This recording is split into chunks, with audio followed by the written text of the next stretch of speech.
Hey y'all, come along with me as we change the fuel filter for the oil furnace today. I got this 2A 710, made in America, from Koval Supply in Uniontown. Right in the middle is where it cost me, $13.75 plus tax. It's going on my Rudd high efficiency oil furnace. Some other parts too. Stay tuned for that video. There's still some paper towels, maybe a box, some gloves, and the wrench. We're gonna change this. I forgot to mention, you're gonna want to shut your furnace off or shut it off at the thermostat so it doesn't turn on and try to pull full fuel. So grab your 5/8 wrench, turn off your fuel, paper towel or a container underneath. The team might also work on this, but it was a little bit loose, so I didn't like that. And starting loosening this, you can see there, it popped down. Yours you might have to wiggle or jostle or smack if this seal's not been broken in a while. Should they do this yearly? Just keep on loosening this nut, and eventually this will drop down. Now that that's down all the way, this bolt, you're going to have to lift it up so you can move this out.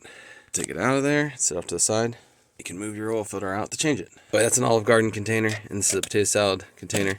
We're going to move that into here, or if you're going to go out and burn it right away, you can put it in a box. This down so it's easier to work on. Lift this filter up and move it over to here. It's done, it's dripping mostly. See how dirty that thing is. It's been on there for probably 8 years. Not how long you should be going with it. I'm going to change this here, comes with a new one. Bad idea to pour this fuel out and then wipe down inside there with a paper towel. If you want to know how well your filter's working, go ahead and give it a squeeze. You can see all that black stuff that comes out of it. As you can see, you can pull those felt pads off. You can see the debris in that screen and just the sludge. I squeezed each one of them. How dirty that is. Now let's clean up inside of this here. All right, now that's what it looks, y'all. Nice and cleaned up. That's what the rags look like when they came out.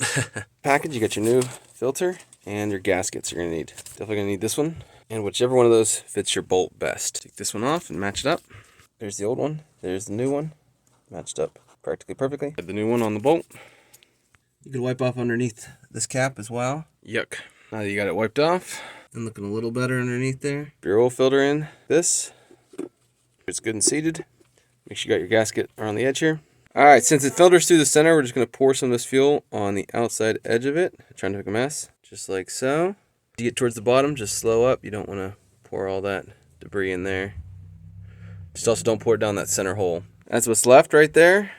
Don't pour that in. Yeah, everything passes through these pleats first and then up through the center. That's why you saw underneath there, that center hole. That's where your clean fuel comes out, and that's why I said not to pour it in the center. Doesn't hurt to wet the O-ring here a little bit. Put it over here to reinstall. Get your bolt, the new gasket. You can even wet that seal if you want. Line up your bolt with that hole, like so. Put this up into place.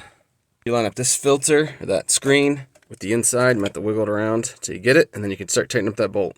Make sure to start it by hand so you don't cross thread it, and then you can use your wrench to finish tightening it up. This underneath before you finish tightening it up, and crack this valve open so you can bleed all that air out of it without having to open that bleeder screw.